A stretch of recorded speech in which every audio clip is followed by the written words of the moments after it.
isn't to live forever. The goal is to create something that will. Welcome to Perspective, a podcast for wedding graves, where we sit down with special guests and talk about our many years of experience in the wedding industry so that you can grow your business. Hi, I'm Simon. And I'm Greg. Together, we are Cinemate Films, two Scottish-based wedding filmmakers who love nothing more than drinking coffee and talking to others in the wedding industry. I have, in fact, just finished watching the TV show You.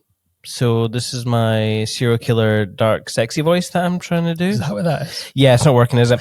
This episode is sponsored by With Jack and Pick Time, but I'll get onto that a little bit later in the show. Greg, how are you and who are we talking to today? I'm good. I've been sitting on the roof having a wee coffee this morning. You do look a little bit tanned. Yeah. Just a wee bit of a Channeling sun. summer. Yeah. And we are talking to Björn Lexius today from Hafenliebe. Yes. Hello, how are you? Bjorn, how you doing?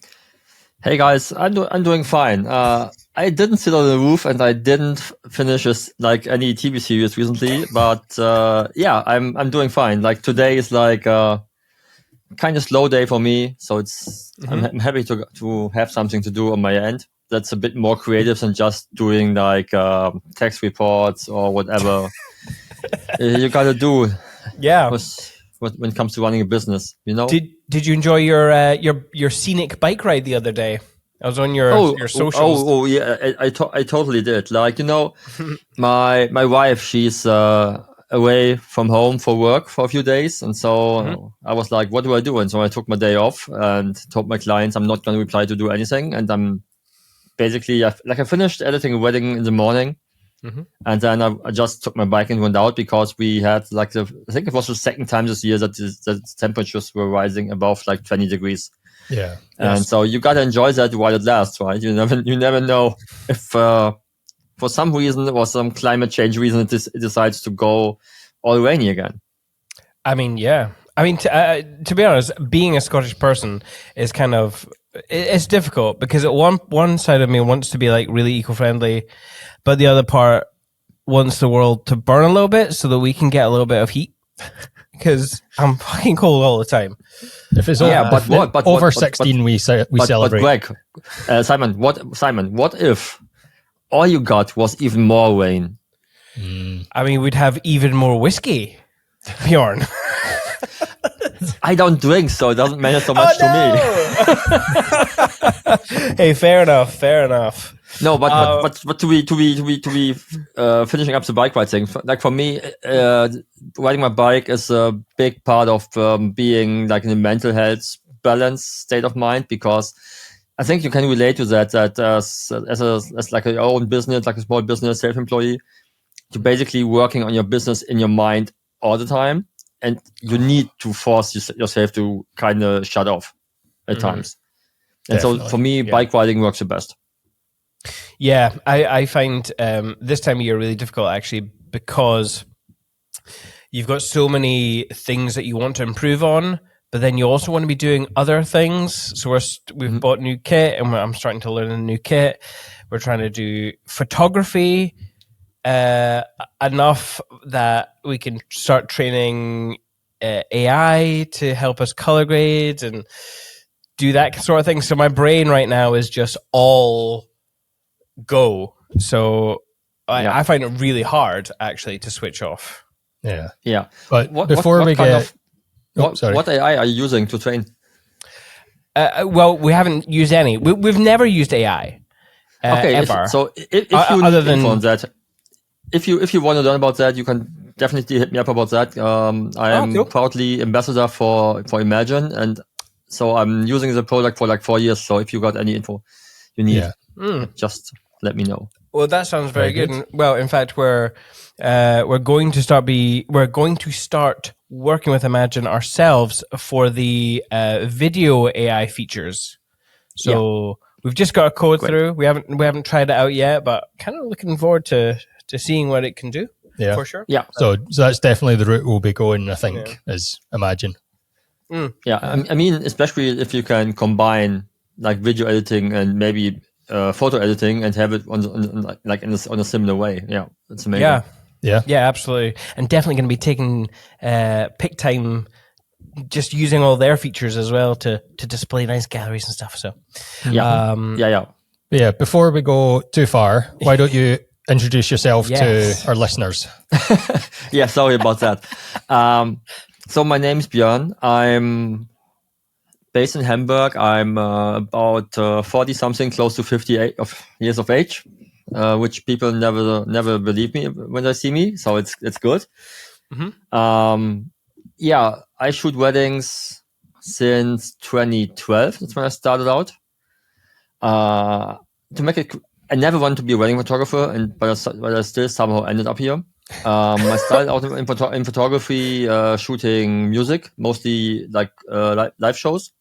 Okay. My background is in graphics, but I also worked in sales, in tattoo studios as a manager, like different. I'm like one of these persons who never really knew what to do with his life. The only thing I knew was that I never wanted to become like my dad was, like a not really happy person who always like he basically lived to work, but I didn't want to be that way. And he passed in 27, and so I was like, no, I never want to do anything for money. Just for like not as a sole motivation. I grew up on punk rock, so my whole anti-capitalistic kind of leftist kind of view also comes in at this place. But I wanted to have something that delivers value. And when I was in graphics, I was into advertising. And nowadays, I almost hate nothing more than advertising because it's just so soulless. And so this is why weddings, even though I hated it because it was so traditional and everything like you had to do it because, everything's based on social pressure. I kind of felt like at least it had some value to people. So they would pay something that they may not know that they need it, but it kind of like preserves something for them. So it's kind of more than, I don't know, shooting a campaign for any brand for like 20K budget, which of course it's amazing and it may be a great push for the ego as well. But like a month after you shot it, it doesn't matter anymore. Yeah. And nowadays, when everything's just content, which even degrades value even more, I feel like, it's not what I want. So for me, like being able to do something that gives people like some sort of memories and emotion is way more valuable than anything else I could do with photography, I believe. Mm-hmm. I mean, you talk about that kind of concept of like love over fear, I think is how you put it on your website.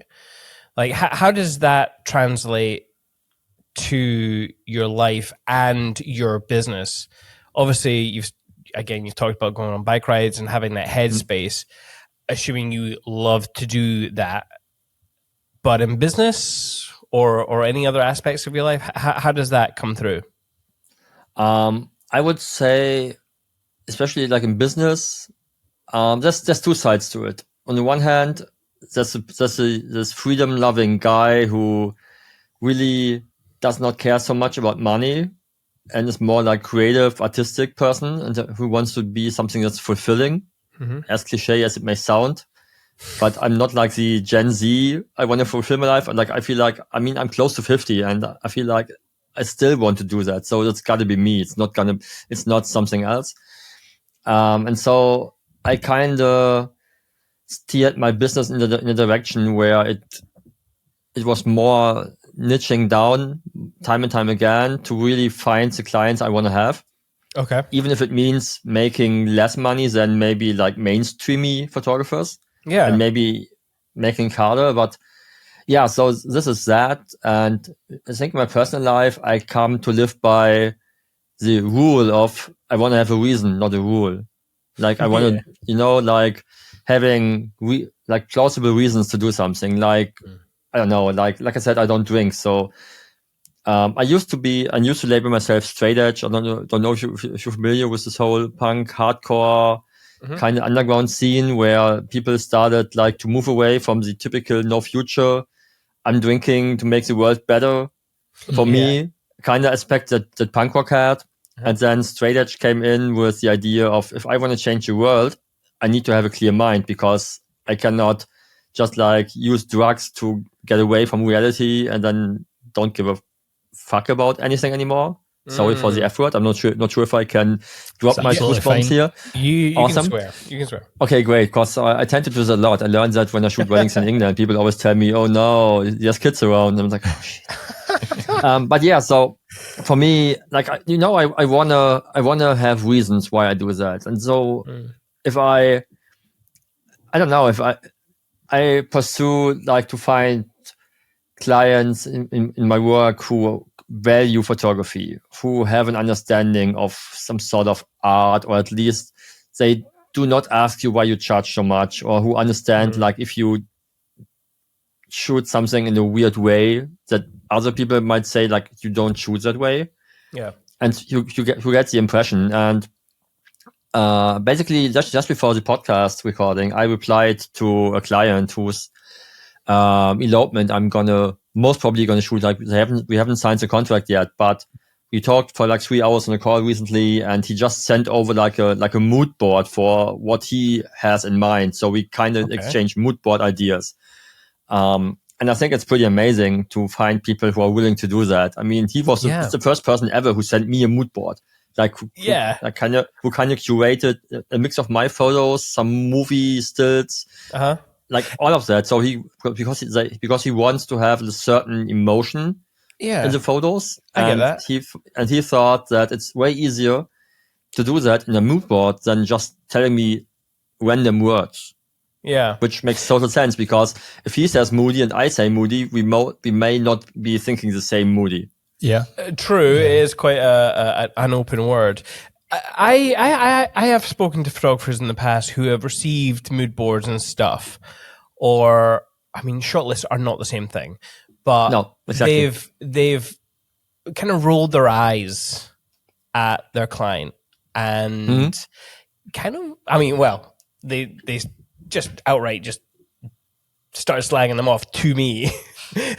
I'm like, okay. I mean, I'm not going to say this to your client because I will never meet your client, but I don't think you should be doing that to your clients.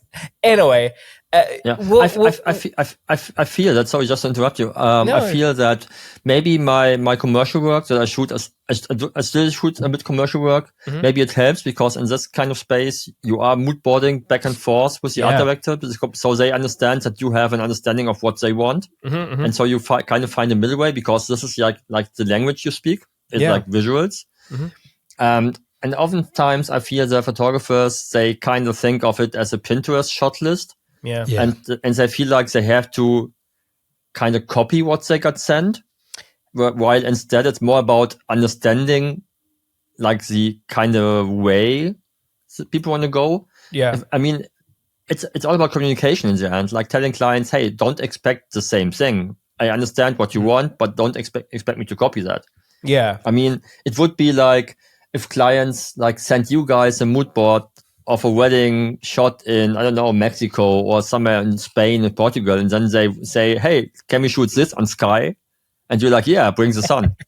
You know? Please bring the sun. Yeah, it doesn't make sense in that way. And I feel that oftentimes photographers, me included, we still often forget that our clients most probably are not as used to these terminologies and like visuals as we are. I mean, my clients, you spoke to Anna, who was one of my clients. So, many of my clients are photographers or creatives. So they kind of have a better way of speaking about this kind of things. Yep. But generally speaking, most wedding clients will not be trained in that. And so it's for them, that's their way of collecting things they like. Yeah. So instead of talking it down, it should make sense to understand and see it as like a helpful tool, and just making clear that you're not gonna stick to copying that. Yeah, I think that's it. I think that's nice to hear, because I think so many photographers treat their whole brand, actually, because we've always been told to niche down so much that our brand, the images that we put they're attached to our brand. These are the images. That's kind of how I feel like a lot of photographers treat their portfolio. It's like their mood board. Hire me and I will create images like this, which is very helpful for clients for getting bookings. It's very clear because a picture says 1,000 words. Do you think it can hinder creativity? Not really. I mean, okay. I got my website as well, and my portfolio and the things like I want to shoot, but it doesn't mean I'm not shooting anything besides that. I mean, we only show. I think for me, like in the end, it comes down. You will show what you want to shoot. That's what that's what been like this one go-to rule that's been out for years. That doesn't mean I'm not shooting some other stuff. So clients might get it, but I mostly stray away from everything overly traditional. So I do not show details, but I also don't shoot details because they don't matter so much to me. Like this whole rule of everything the client paid for has to be on a photograph. I feel like it cannot be any more wrong. Like, I mean, I'm not shooting rings in a ring box something, or I'm shooting shoes, like decorating them on the ground and being all editorial. I don't care about that. Like for me, it's about people. And if I find one of these items in a good light, I might shoot it in the situation, but I'm not putting it up myself because I don't care. Yeah. So and I also feel like rings, dresses or whatever, it always looks best when worn. So it doesn't matter to me. So I'm not shooting that. I'm not showing it. But I mean, if clients value something and they tell you that, there's nothing, it doesn't hurt you to do it just for them. Mm-hmm. Yeah. I was going to ask that, how strict are you on that? Like, I mean, in the end, it's a service-based thing. Yeah. And again, it comes down to communication. Like, I think I booked a client like for the end of this year, and they spoke to another photographer, and afterwards the bride told me what made them decide that I was the one, and it was really helpful because during the talk with them, I kind of at one point said, I do not promise anything. Like when it comes to photos of every guest or whatever, I do not promise anything to you. And this was what made them go for me. That's cool. Yeah. And I feel it gives you freedom. Yeah, I was going to say that must feel like the pressure's vanished. Must be nice.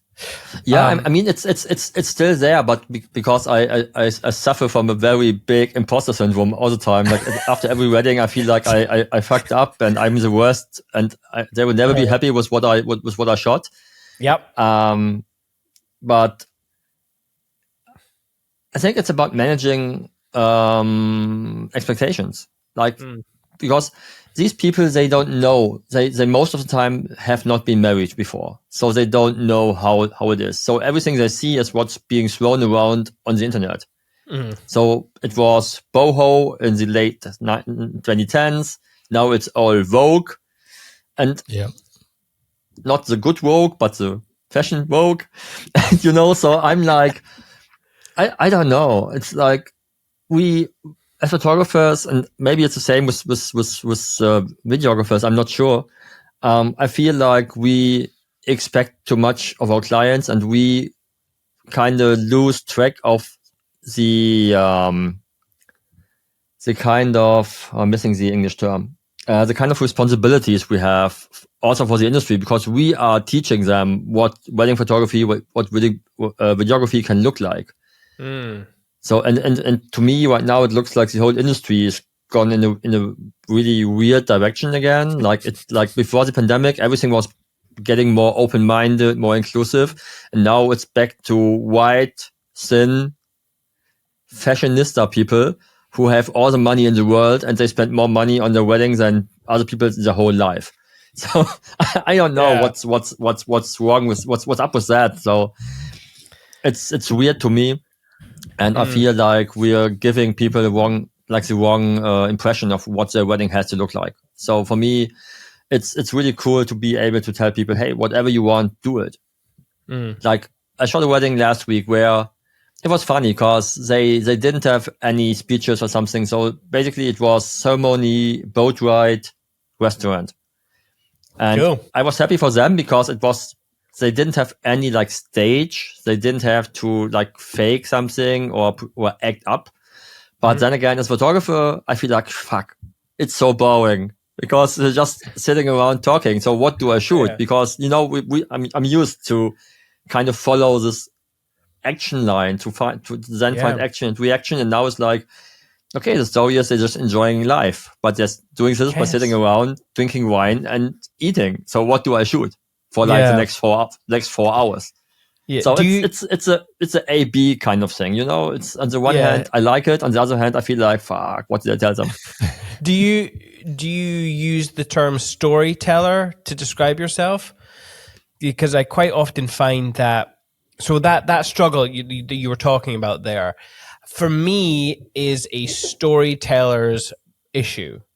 And having shot video for like 14, 15 years, it's always been the thing that if I do a styled shoot, I'm like, what's the story? Yeah. Mm-hmm. If I do like if I'm just shooting the couple just being together, what's the story? And I've always struggled with that notion of maybe there just isn't a story, or maybe it's just not a story that is told like a movie tells a story in three acts. Maybe it's just a small sequence of, how I used to describe it in like a close-up, a medium, and a wide. Like, what are those 3 shots together telling the viewer? Or if you go the other way, how you sequence your shots is how you tell the story or bring whatever story is out. But it's nice to hear that now photographers are struggling with that.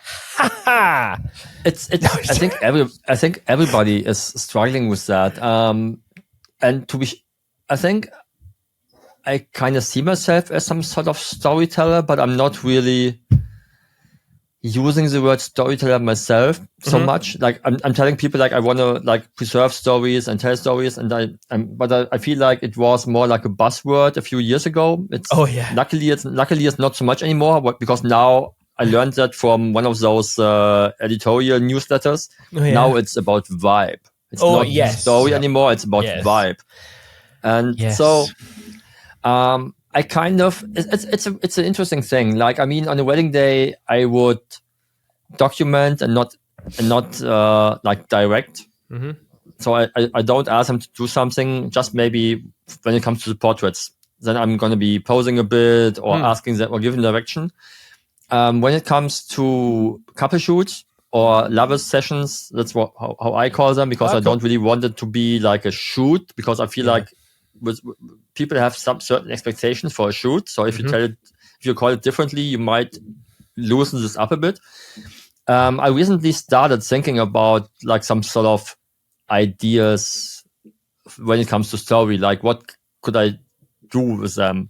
Because for some time I ended up shooting all artistic all the time, but it kind of gave me maybe too much pressure on my own, because I wanted to do something that I've never done before, something more crazy, something cool, and not repeating myself. And I felt like, in the way, when I kind of try to add a story to it, first of all, I don't have to think about the next shot, like what happens next, because oftentimes you have stories in your mind anyway. And it also does not pressure me so much, because then I can get away with, let's say, like a shot I've done before 10 of times, but it serves the story. And so it's a mix in between. Like, when now I'm in this transition phase, and I've been enjoying a workshop that Jennifer Moore from Canada, she has this workshop called Film Club. Right. And I found it really inspiring, because she's like looking at movies and trying to find, like, can I kind of get some influence from a certain movie and put this on a story? So sometimes she would also think about stories. So I started to talk to clients to get more info about like their backstory, like how did they meet, what do they do together, to maybe then create something that has an experience during the shoot. Yeah.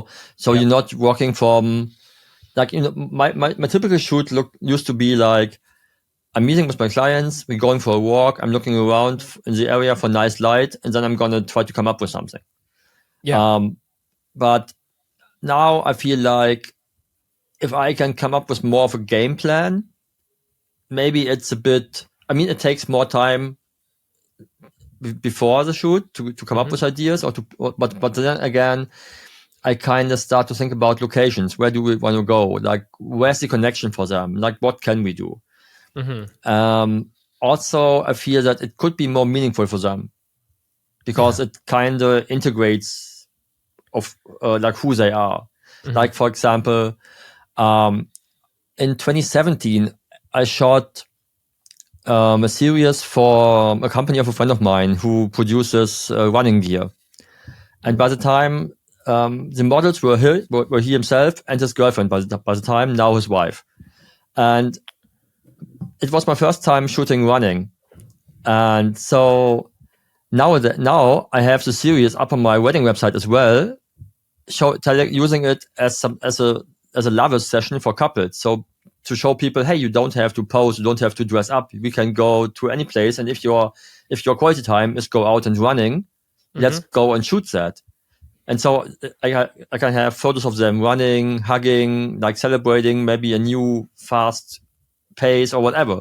Just to make it more about them and less about what we as photographers are taught to what a typical couple shoot looks like. Yeah. I think you guys have seen the progress as well. Like when because you said you started like 14 years ago, that the way we work with people developed to a more human-oriented way, less like going away from all these cliche posings and the cliche things that was a thing like in the early 2000s, because people were expecting that, and now it's I think it's way more open now, and so why not use it as our advantage and be able to do whatever we want and whatever we feel like. Yeah. Absolutely. So, there's Ricardo Mazzoli. I shot a session recently on a workshop I taught, and in the morning, the photographer I taught with, Chris of Sturmsucht, we basically were location scouting, and it was a really windy day. It was up to like 70 kilometers per hour gusts. And we were up in Denmark at the coast, and we found like a really old, like a former or like remains of a cemetery. And so I was like, maybe my topic is going to be grief and not like the typical happy laugh. And so we had this couple, and both of them brought black stuff. So she had a black dress, he had a black suit. So I was like, okay, guys, I don't want this to be like typical love story. This is like the story is grief here. And so I had them like standing in this storm for like 10 minutes. In my mind, the story was clear. So they were in between kissing, happy, smiling, but also because of the weather, they suffered. And so I waited for these suffer moments to get my shots, to get my story that I wanted. So it wasn't, in this time moment, it wasn't about them because it was a model couple for the workshop. But I had, in my mind, the idea was, let's make this about something that's not typically shown in wedding photography, but it's still a big part of love. Yeah. Is that in the Ashes of Time story? Or is that not? Because there was an actual session that I saw you actually in a graveyard. It could be. Could be. Is it like? Is there like? It's at the top. It's at the top of your stories. Yeah, then it should be the one because it's been edited recently. So the idea was like completely not like happy, love oriented. Yeah, and you totally do a good job of portraying that. Yeah, which is it's quite interesting because obviously these are quite warm tones that you've chosen on this, but but there's like wait, no, then you got the other one. The Ashes of Time it's the one with the light. It's the one with the lighthouse. It looks that's like the Dune, lighthouse right? one. Yeah, I'm at the lighthouse one. Yeah. Okay. So I haven't published the other one yet. It's because it's the same. It's the same couple. I shot both of these at the same workshop on the same day. The idea with this one was more like a Dune-ish post-apocalyptic kind of thing. That is so fun. I was gonna say Dune, like with the wides and the tones there. Yeah, great. Yeah. So this is why it looks so warm. No, the other one is more like on a colder note. Yes. I can send you a link once it's published. I haven't done it yet because I'm still kind of trying to find the right words to blog it. Like to get the idea of how do I show people what this is about. Like, the idea is to show people we can do something differently. Yeah. When it comes to like conceptualizing a shoot for like an actual couple session, not like a workshop, do you just listen to them, hear about their life, and then you go to them with the concept, or is it collaborative at that stage? I think it's a mix. Like the one I spoke about earlier where the guy sent me a mood board. Basically, the first inquiry was him telling me that he has the idea of having like a cinematic inspired session coming from the idea of some Wong Kar-wai movie, which I forgot the name of the movie he had. But it was like a really sad movie, more about a couple being like departing from each other. And so now then we started to talk, and we found that maybe like another movie would be more suiting, but the same director, but with another story. Because he and his husband to be, they live in a relationship where one of them is or both of them work abroad. And one of them is traveling a lot, so they don't see each other so often. Right. And so it's a bit about longing, but also about like, how do you deal with your relationship with being far away from each other all the time? But doing this for like 7 years, like is there like a distance growing because of that, or do you get used to each other? And is it more like friendship, or what is it? So all of these thoughts were in his mind, and this is why I came up with the idea. Okay, you started with a mood board, so let's include this one, and do not just throw me visuals in, but also maybe explain why or what emotion does this visual evoke in you, so I can understand what we can do. But then again, on the other hand, it's about explaining to clients that when we're shooting, we are out in the public, so we're not on a movie set, so we cannot create all of these things exactly. So we got to find ways to do that. So it's kind of pressurizing again, but on the other hand, it's nice to be able to do something more. And it's funny that you mentioned earlier that you kind of struggle with story sometimes, because I always felt like, I think like years ago, I started telling to other photographers that I kind of envy videographers on wedding days, because you can with the like let's say your 5-minute highlight video, you can do way more interesting ways of telling a story than photographers do on a blog post, because all we do is like chronologically like going around, and then but then if you look at what's the name again?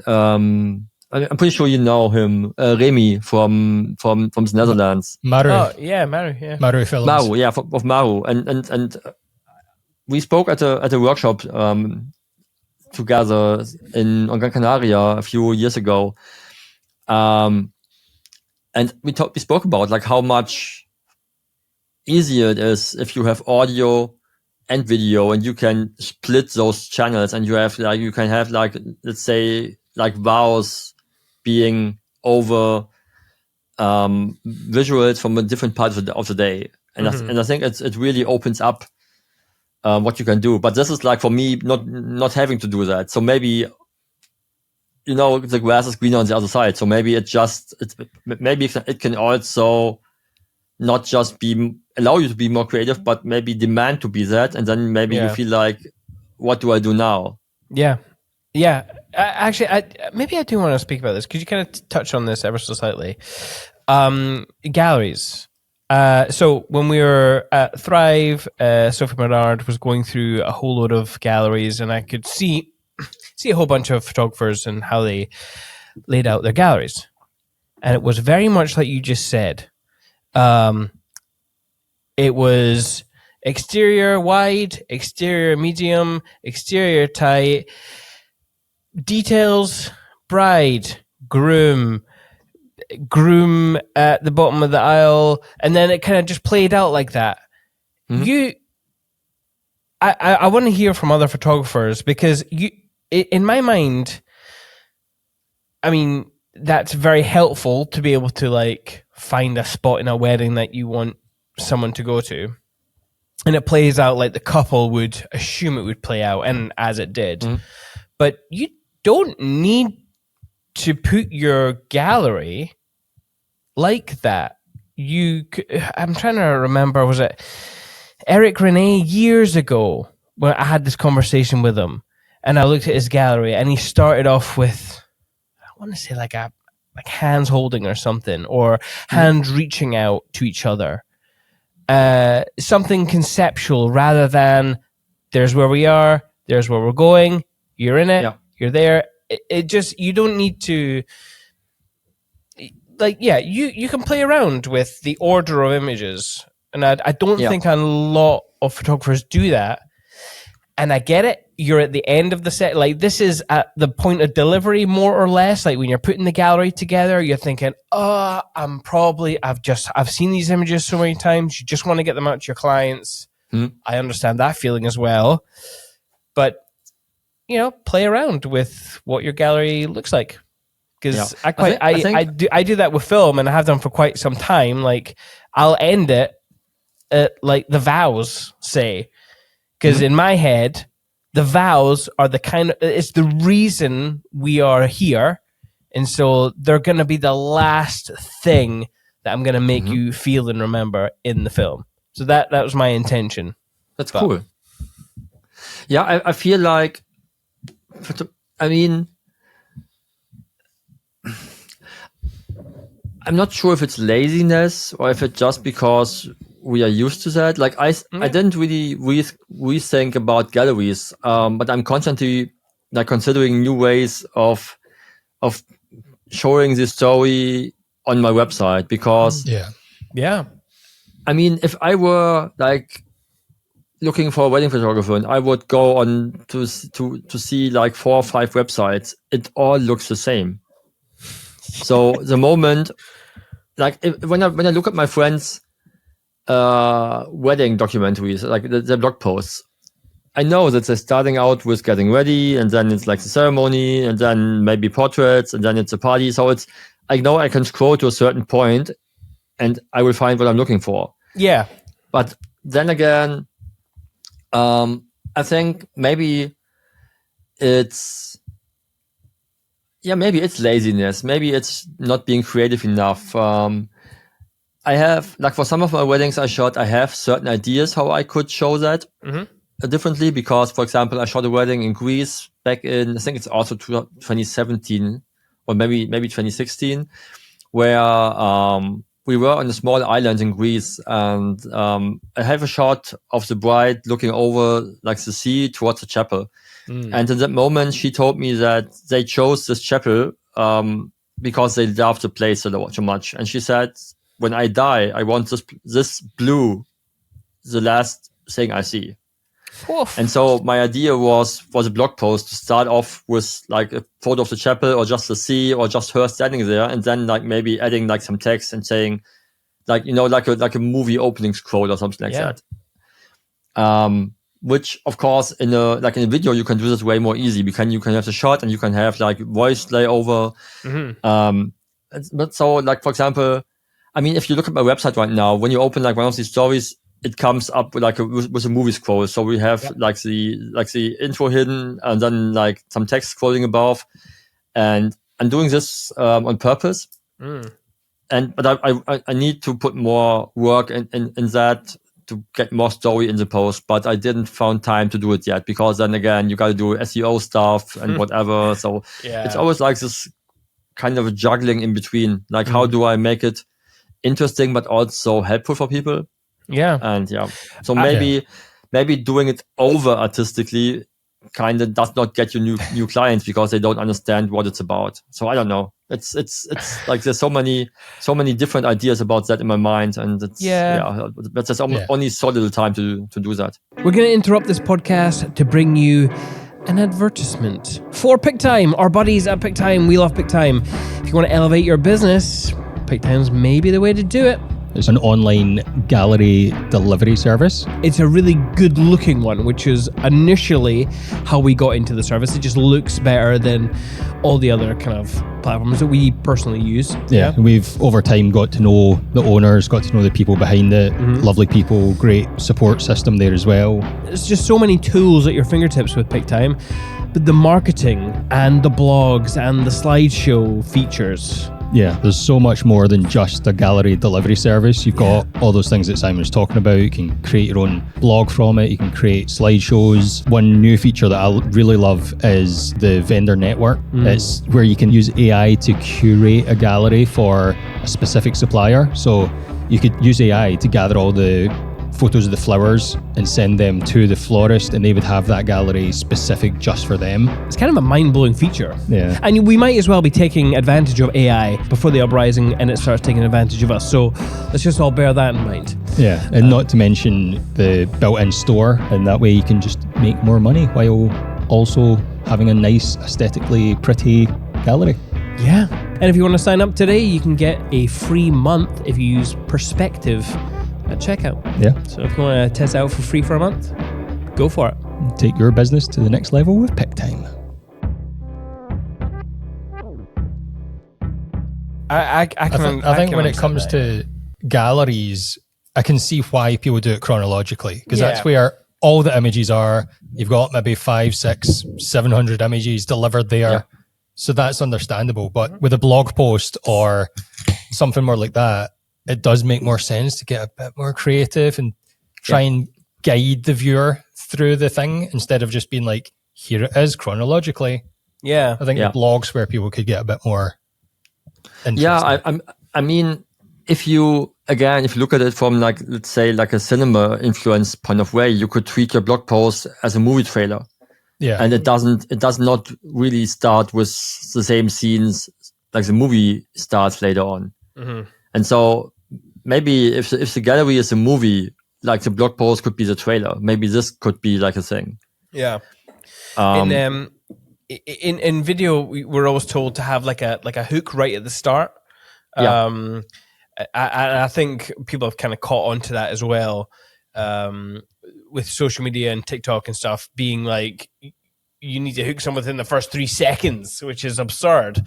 But for like the start of our films, it's usually quite like poignant in terms of like, well, I got to think of a title for the film and I got to put that in there. But other than that, how am I going to catch someone's attention? What am I trying to say that is going to like, that I can kind of start and end on a similar kind of note? That's kind of what I like to do. But it's always like what is this wedding about? What is this couple doing? What's important to them? Mm-hmm. And then doing that within like 10 seconds is really hard. So, yeah. I mean, like I said, I'm close to 50 and I feel like I'm too old to understand this 2 second time of perception that people have. But I see that my wife, she's like, first of all, she's like 14 years younger than me. So she's like in the midst of her 30s. So there's a difference, but she also works as a social media manager for a German university. So that's handy.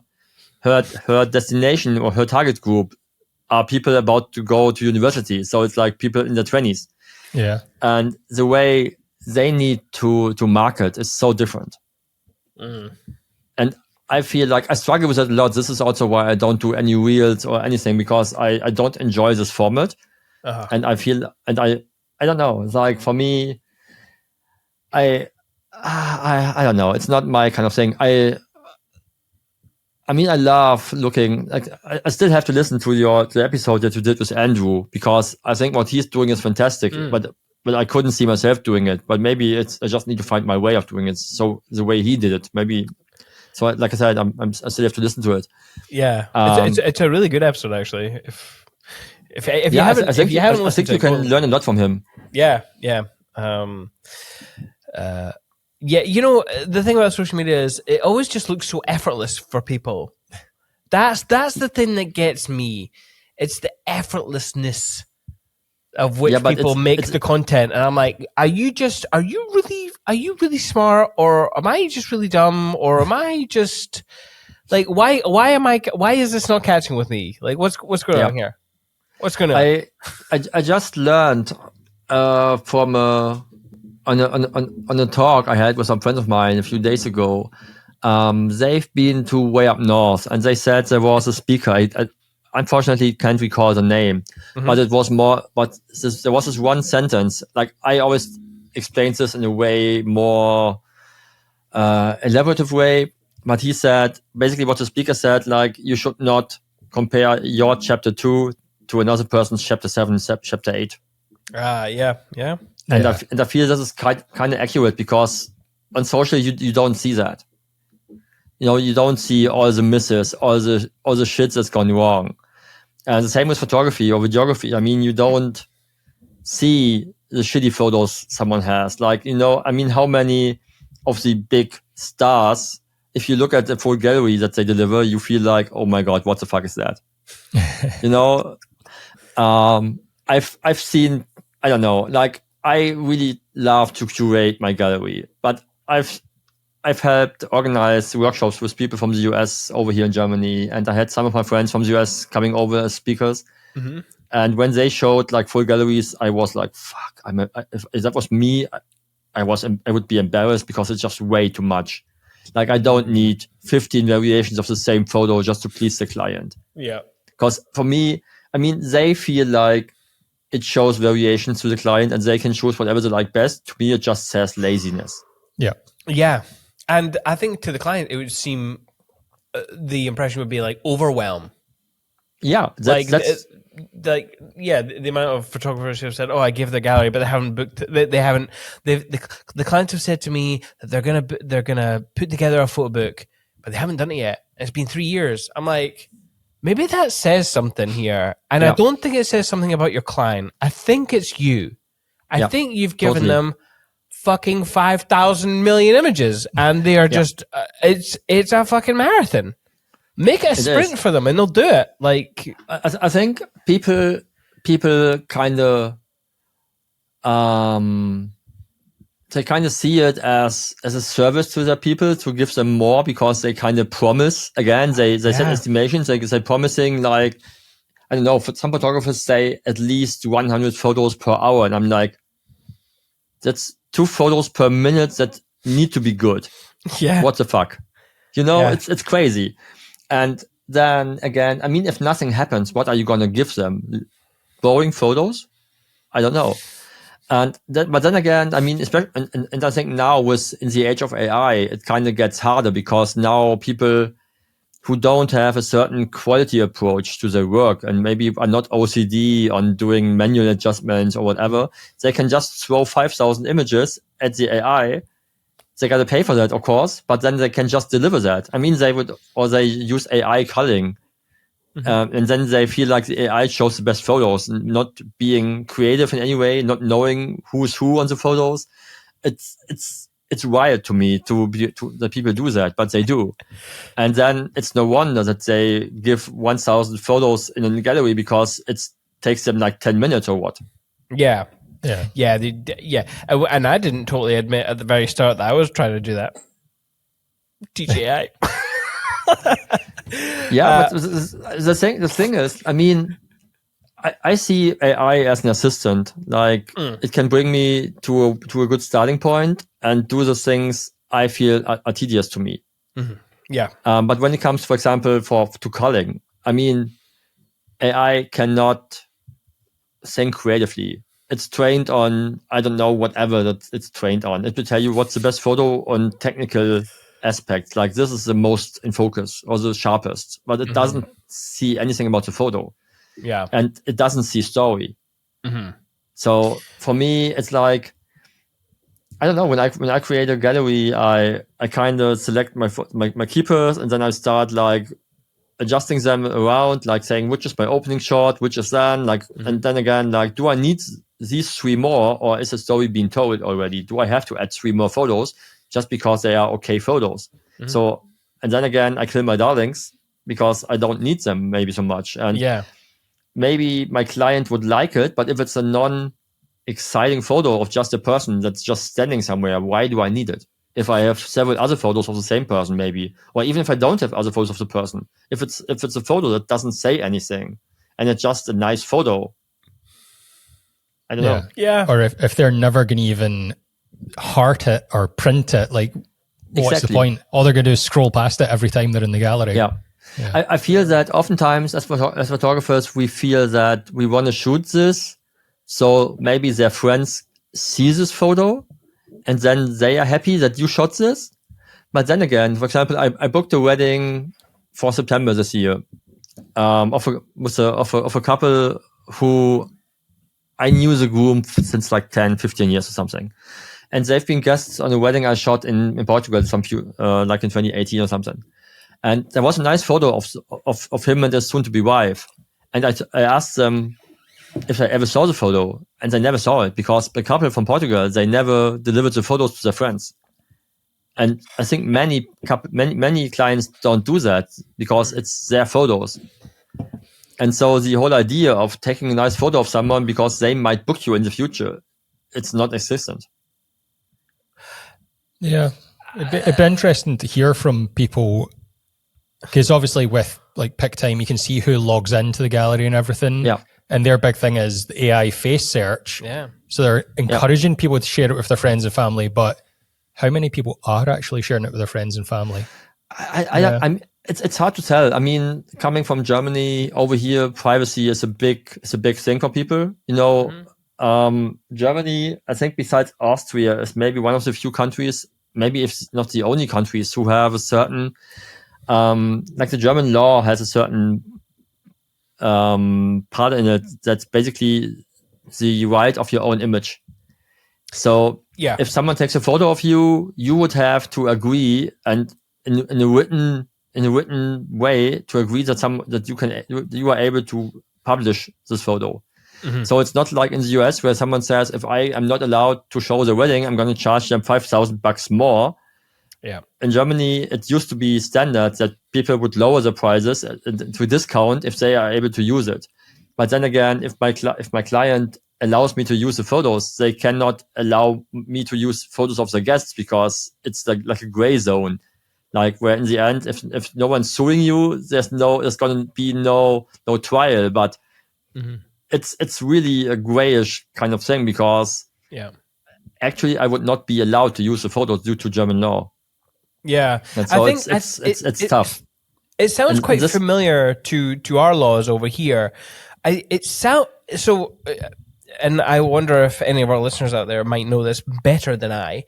But in terms of like using someone's image shot at a private event or in a public space, I think technically you are allowed to use an image of someone in your business so long as they have no identifying parts of them.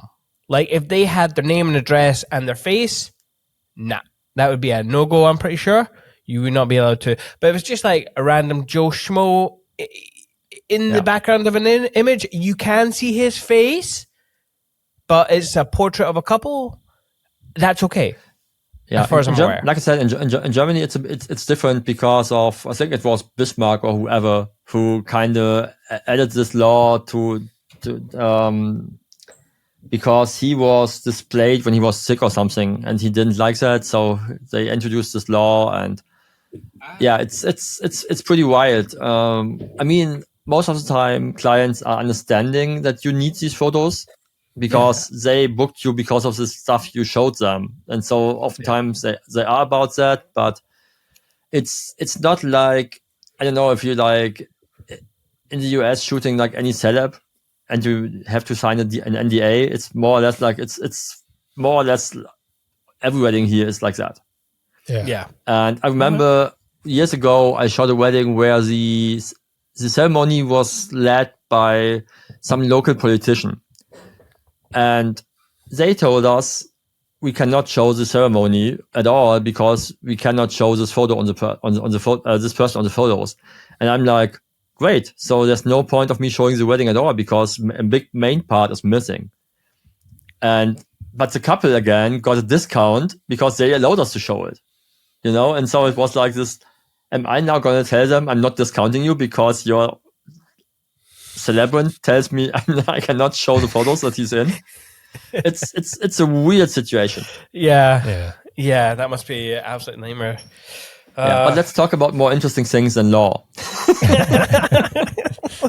I actually find law pretty interesting. The fact that it's different in every country, and the fact that because we're creatives, usually, I don't want to tar everyone with the same brush, we're not too finessed with the details of the law. We are not. We kind of see the general things and we'll hear rumors about it, but has anyone sat down and actually read the law book? I don't think you have. The law book. Is there a law book? Is there a book of laws? You know what I mean, Greg. And then on top of it, it's like this double standard in morality, because how many photographers do use like popular music on like the slideshows, which they are not allowed to, but they don't give a shit. But if someone takes a photo, then they are like, I'm gonna kill this guy. So it's always this. I mean, it's a human thing. Like there's always like double standards in morality for everything. Yes, I've always found that really funny, by the way, especially with photographers, because it's so easy to use it's so easy to just copy and paste an image that someone has used. But I know photographers have had to go at someone, and then you look at their portfolio and their slideshows have got commercial music on them. I'm just like, this is something you guys have to deal with way more, because you gotta like buy licensing, and look for music, and you cannot just go like, hey, what's your favorite song? I'm gonna use it anyway. I don't care. Yeah. And in fact, let's just talk about this very quickly. So if you're out there and you need music, please do use a music licensing platform. And some of them are MusicBed. Yep, that's what I'd recommend. Artlist. Audio. Audio with a double I. There's a few others. I was going to say that Artlist is actually particularly good if you need like a wider range of things. They have sound effects, footage. MusicBed is really great for that kind of commercial high-end type song. That's where so we've actually got both subscriptions, which is ridiculous. Although that being said, it's not going to be that ridiculous since we won a year subscription at the Thingamabob. A wedding videographer summit. Yes, I'm sorry, boys. I'm sorry. That just disappeared in my mind. So that was nice. Anyway, Bjorn, but back to you. You gotta add, a music license is not I bought the song on iTunes. Yes. Because some people do believe that. You're right. Yes, it's that's right. And it's kind of like your Amazon subscription. You buy a license to watch a movie, you don't buy the movie. I know a lot of people think because it goes into your library that you own it. That is not true either. Don't do that. That's not true. Yeah. Anyway, Bjorn, I want to hear more, just very quickly, about your origin stories, because you said you've been doing this for a little while. So tell us about it. What was your first wedding like? So the first wedding was, looking back at it, it was okay. I mean, the photos sucked big time, really big time. But it was, the groom was a guitar player in a band, and he knew me because I took photos of his band, like on stage, but also like band portraits for their PR. So he asked me if I want, not him, but the best man asked me if I want to shoot the wedding. And I told him, I hate weddings. I don't want to do that. It sucks. Weddings suck. Because back in the day, wedding photography was plain boring. Everything you saw online was just like, wow, So it was not like today. People who grow up in wedding photography today, they would not understand this, because now for a few years, being wedding photographer sounds to be the coolest thing to do. But back in the day, it was like you became a wedding photographer if you could not make it anywhere else in photography. That was the saying. Yeah. And so the best man, he was like a music video editor. So he had some visual understanding, and he said, but I know that he wants your style.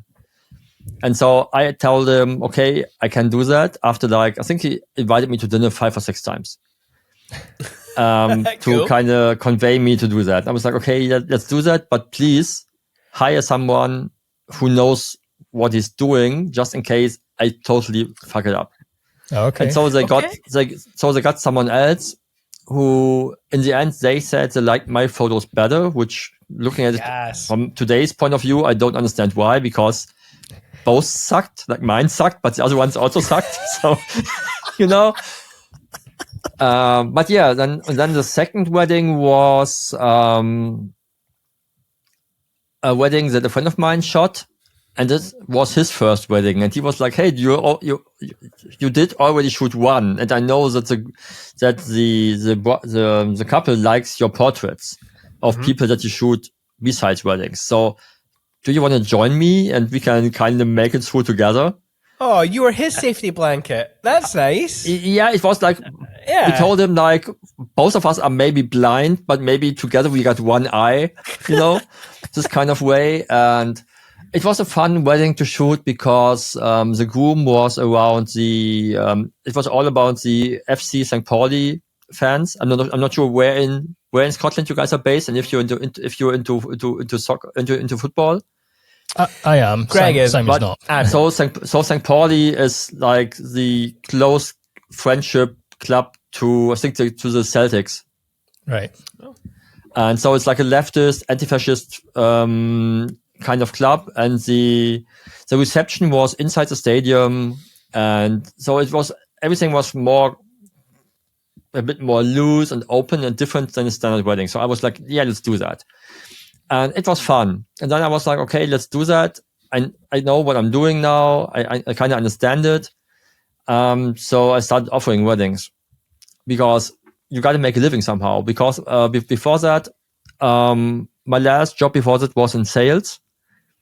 But I hated it, and I kind of left it going closer to some sort of burnout syndrome that I carried over from still the agency days.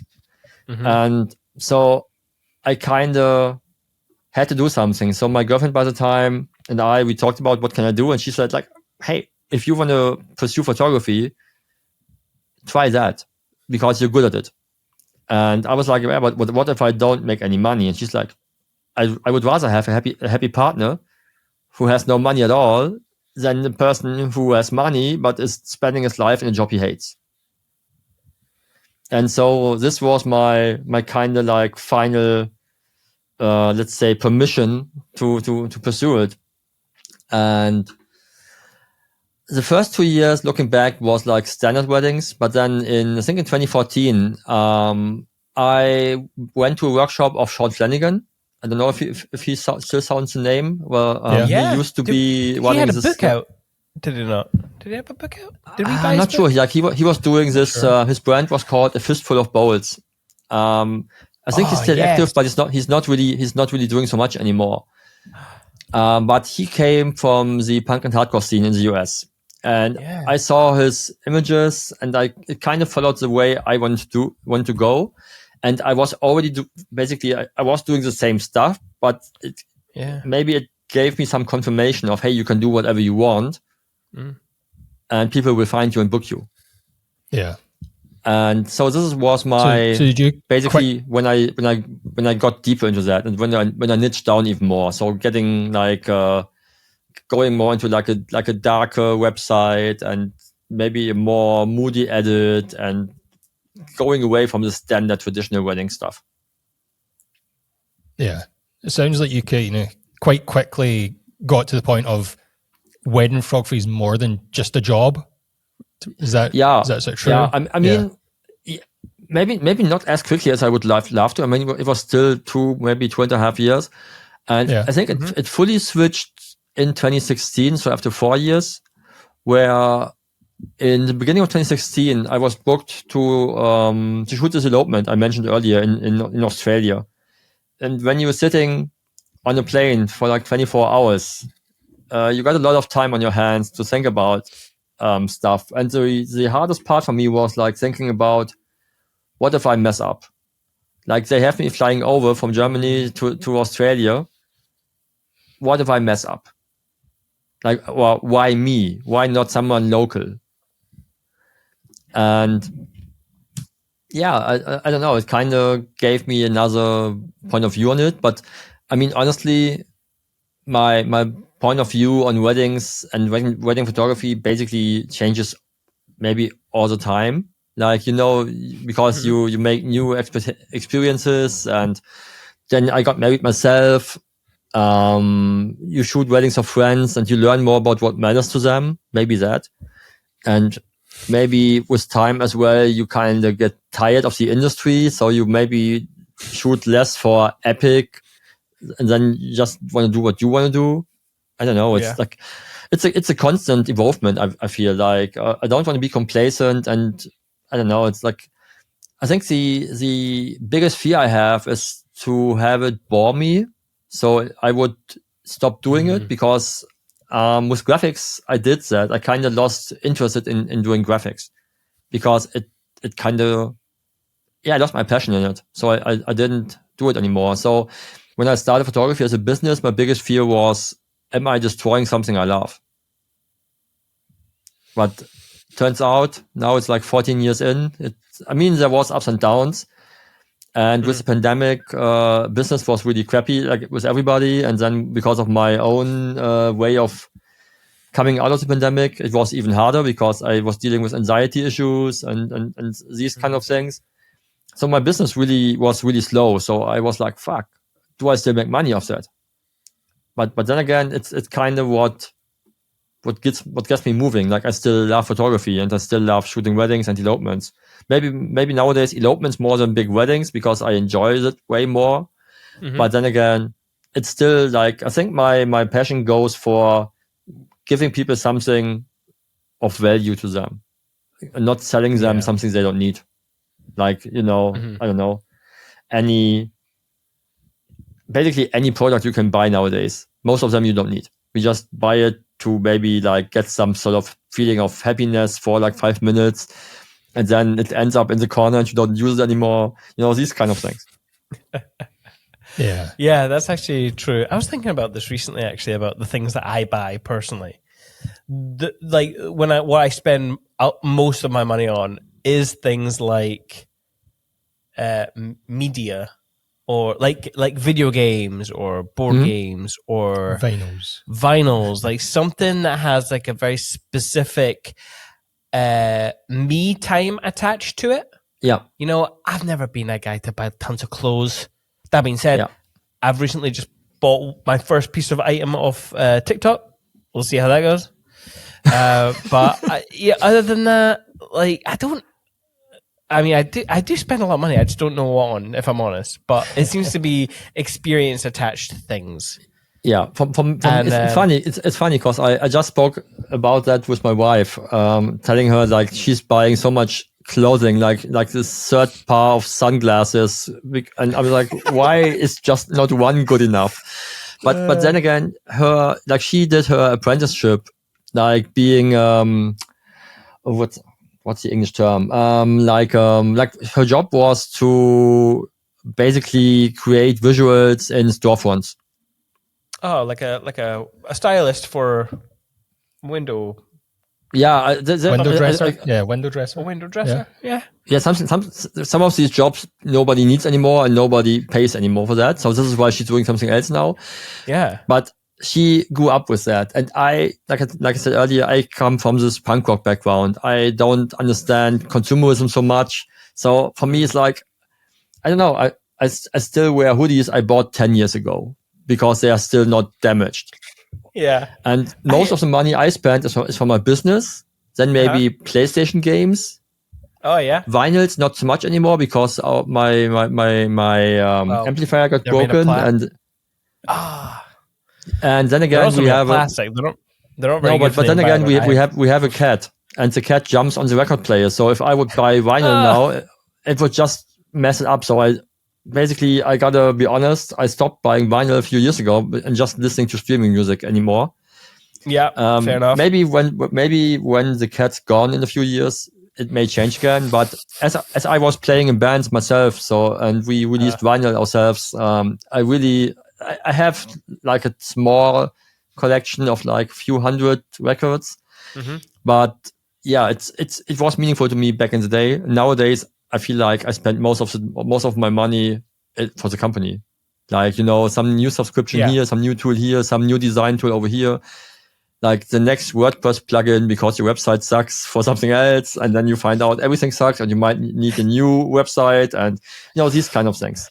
Yeah. Or movies, like movie rentals on the Apple Store, things like that. Yeah, I get that. But I can fully relate to this me time kind of thing. Hey, I'm Ashley from With Jack. I'm one of the sponsors of the Perspective podcast. With Jack helps to keep photographers in business by supporting them financially and legally if they have problems with a client or they make a mistake in their work. We've all had that fear of our CF card or our hard drive failing and losing important photos. You can find out more at withjack.co.uk. Head over there and find out how we can help you be a confident creative. Talking about your website in particular, so being the person who does tons of research on our guests and stuff, the amount of websites I've gone through I've gone through many, and I have to say yours is a standout to me. Thank you so much. I have been on your website more than I care to admit. If I'm honest, I have gone and just clicked on every single thing on your website. Yeah, thanks so much. I've not seen any flaws. There's no buttons that takes me to links that don't work or whatever. Yeah, because you're on desktop. If you go to mobile, it sucks completely, and I still have to because I'm doing it myself, and I have to do so much more about it. Yeah, actually, because of the mobile version, I had to change the whole menu system. It used to be like a pop-up menu that had more like effects on it, with like blurring effects, but it did not work at all on mobile. So I had to change that, and some of the proportions do not really work well on mobile. And then again, I myself feel if you're looking for a photographer, you should look at the website on a desktop and not on your mobile phone. If you want to spend a few $1,000 for someone whose photos are like a thumbnail size. People might do their research on a phone, but then when they're in the buying mood, they will be on a laptop. That's how maybe that's an age thing, but that's how I see it. No, I think me too. I also see like 75% users coming in on desktop on my website. Yeah. So yes, the analytics definitely do help with telling the story there. But I think just in general, like if you imagine, I mean, obviously, I was married like 15 years ago. You're getting married this year. Like, is the process still the same as you gather individual resources and then you send them over text messages and then you sit down and you go through them on a laptop? Is that the same process? Yeah. So that was the process when I was a young man getting married. That was the process. But you guys are about the same age, right? Yeah, we are. Same age. I just got married. Yeah, see, so maybe this is why the process is the same. Like, maybe if I look at my wife, like she does not have a computer on her own. Everything she does is on her phone. See, I don't understand. What? What? Yeah, she basically has like one of my old MacBooks. It's never charged. Everything she does is on the phone. Sometimes the iPad, but mostly it's a phone. That is so bizarre. and so I feel like I diagnosed the situation wrong. Maybe I don't know. I mean, I spoke to some other photographers recently, and we were talking about the state of the industry, and I was like, yeah, but you guys are looking at it from the same perspective as me.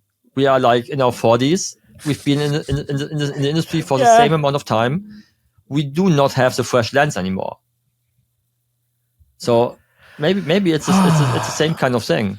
Maybe you should ask someone who's like 15 years younger and see what do they do. My God. Or ask like how we're gonna old have to talk to clients? Content creators. No, but how old are the couples that book you?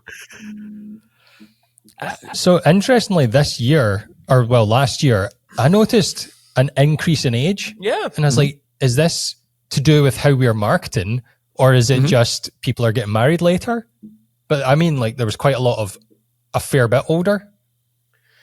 But in general, like, still the majority of people who are booking us are probably late 20s, early 30s. Yeah. But so maybe ask them how their process was. I mean, we always ask them, like, how did you find us? And then they would tell us, like, internet.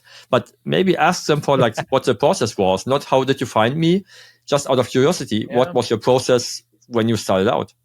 Yeah. I mean, we are getting a lot more YouTube. Because on the other hand, I mean, I'm like spending a lot of time doing SEO right now because I completely kind of negated to do that, and I never really did any SEO work. I didn't even have a German website for the last 5 years. My German version is just coming back now because before the pandemic I was mostly traveling.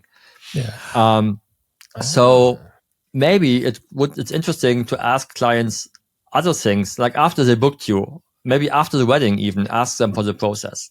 If you feel like they can talk honestly to you, because it may help you find new keywords to tackle for your blog posts. I mean, just trying to find ways to reach your client, and it's not by assuming what they did. Yeah, I agree. I want to hear from anyone listening if they're having just like where they're finding their clients. If you're new to business, are you focusing on your phone? Are you working more on your desktop? Reach out to us, Instagram, please. I want to know. I want to hear who listens. Please CC me in, because I want to know too.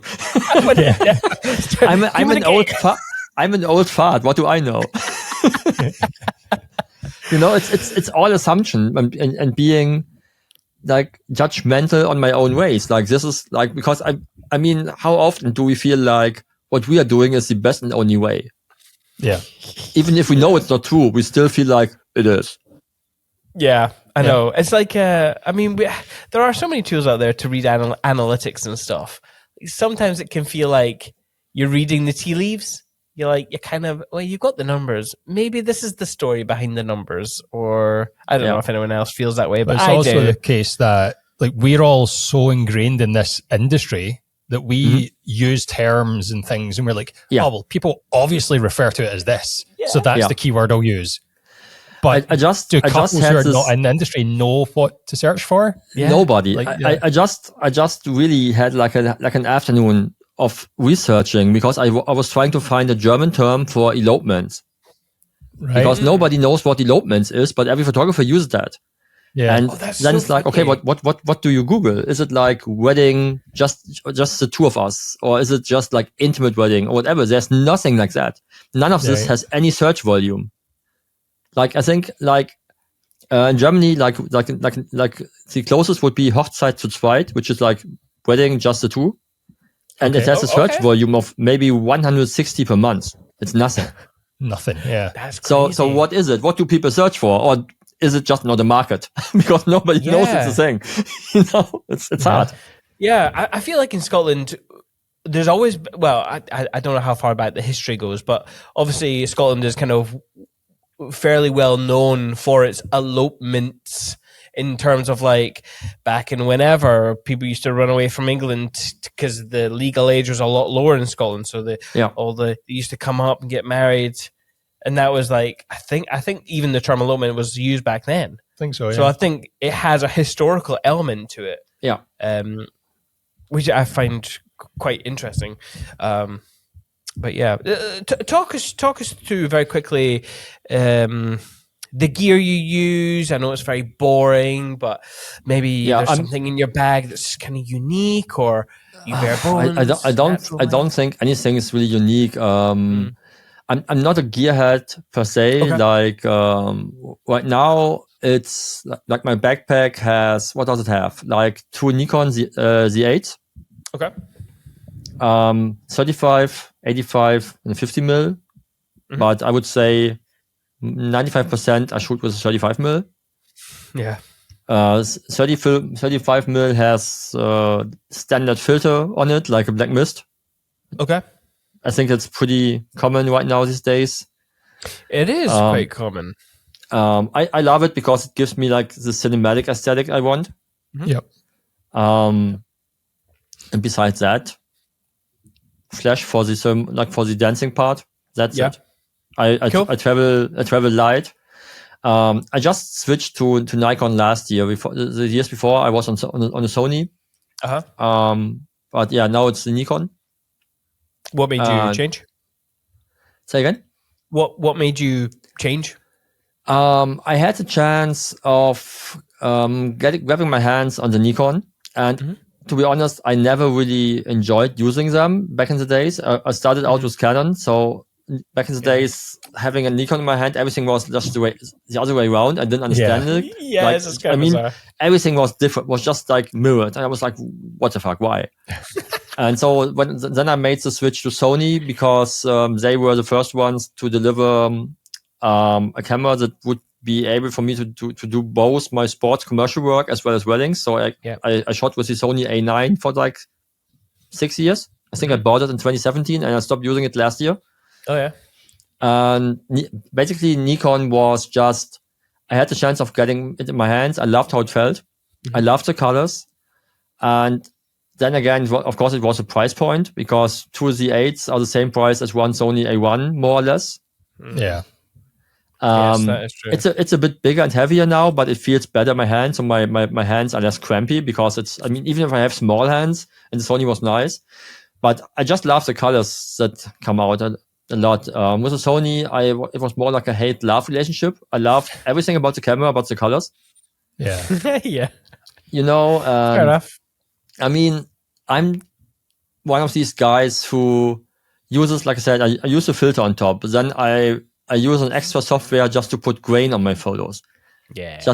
And to make it look less sharp and less digital. And so the 45 megapixels that the Nikon has give me a great starting point and great colors, and it just looks good. Yeah. I get that. I was saying earlier that we bought a new camera. We went to the A9 III, which has that global shutter, and fucking hell, it's fast. Yeah. Holy shit! It takes like 120 raw images a second. It does. And you hit the, if you're on the wrong shooting mode, if you're on like super duper fast, you literally just tap it and then 50 images. Like, shit. That was my reason for the A91 when it came out. I think it was like 20 or 30 shots a second, which was the fastest by the time. Yeah, really fast. And now the Nikon has the same, but it has like 45 megapixels, while the A91 has like 20 or 24 megapixels. So it's like it's like almost double. Yeah, and so it's a great thing. I was gonna say the A9 III only has like 26. Yeah, it should be 24. Like it should be. I think the megapixels stay the same as with the A1. Yeah, A91, not A1. Yeah, but I don't know, probably good enough for us, I think. Yeah, in terms of megapixels. Well, yeah. I mean, I think nowadays every camera is good. Yeah, I know. If you compare that to like what we used to shoot with like 10 years ago. Yeah. Or what people shot with like 50 years ago, and they still made great photos. I think it's just about in which ways can it help me do my stuff. And another reason, for example, for me and my wife, we do some content creating in the cycling world. So we have partners who gave us bikes and clothing and things like that. Mm-hmm. And so the Z8 has an option. They call it the auto capture. Excuse me. I think it's made for people who shoot animals, like and things like that. So it basically has like you can set it up so it kind of detects motion.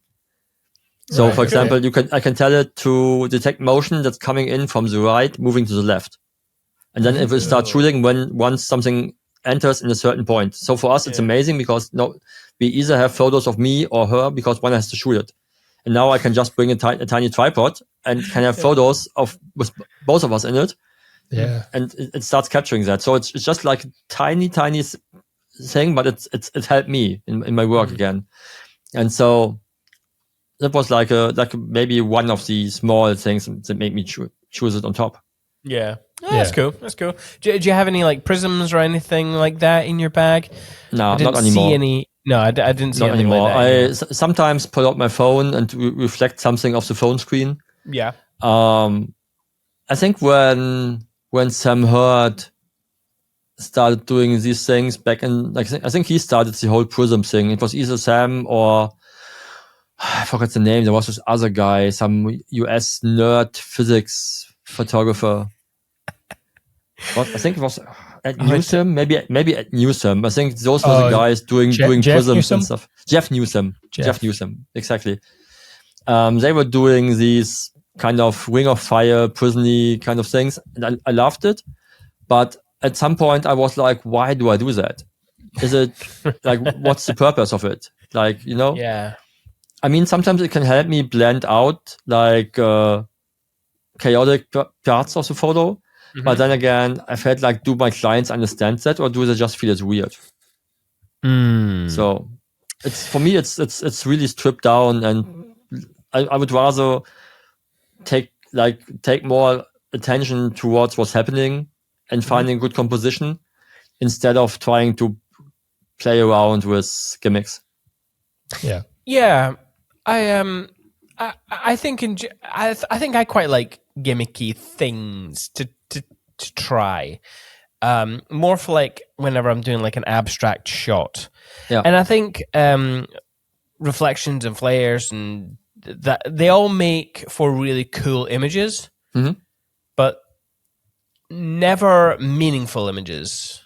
Yeah. I mean, you can combine it, of course, and have both. But oftentimes, I feel that you have to focus so much on getting the effect right that sometimes you miss the perfect moment. So you would have like a good reflection, but actually the moment just sucks. Yeah, exactly. And you would still keep it because you feel like, I put so much work in this shot. You have to love it.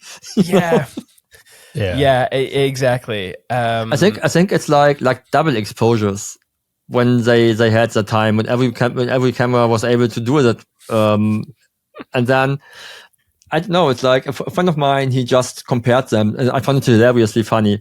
He compared it to like those T-shirts you can buy on like a fair, you know, like with like on a children's fair, like a how do you call it in Scotland or England? Like a fun fair, yeah. Like a fun fair, yeah. Yep. And you would have these stores saying like all over prints with wolves howling at the moon, these kind of things, you know. And he said, this is like double exposure. This is the same. This is as kitsch as that. Yeah. And I kind of felt like back in, by the way. I think they're coming back in. I felt guilty. I felt guilty. Yeah, now it's coming back in, I feel, because now people are going to go to like this film aesthetic again. Yeah. And so they do that, but oftentimes they're not done well, so it's not really interesting. Yes, or I think they're done so poorly that that's kind of the thing. Yeah. So I feel like they might have disappeared. This is my aluminium foil hat on. For those photographers out there who don't know this, Sony has never been able to do double exposures. I think maybe they used to, but recent bodies, they've not been able to do it. Yeah. Something to do with their processing or whatever. The chip that's inside them. Anyway, if if we have seen those kind of images go away, it could be because Sony for a while kind of had its hand on the market. Maybe, yeah. You know, in terms of like weddings stuff. Yeah. Makes sense. I never thought about it that way, but it makes sense because Canon could do it. I think Nikon wasn't doing it all the time. Now they can, and Sony was never doing it. Yeah, maybe it's that. Yeah, maybe. Yeah. By the way, I had never heard of Jess Newsom. Oh, really? Yeah, but I'm looking from back in the day. I'm looking at his website. Very clean, crisp, cool images. Yeah, it's you know, he's a complete nerd. Okay. He's I think he's more nerdy than Sam Hurd.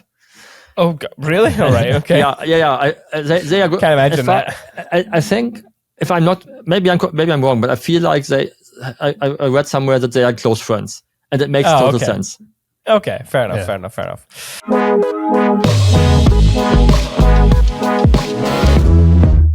So this is the show and tell section, Bjorn, where I tried to keep to 3, but there were so many of your images I just wanted to know about. So actually, this first image, I actually just wanted to know the story of this couple. Why there's a scooter there. And how do you base a shoot around a scooter, if that is in fact what you did? So tell me everything here.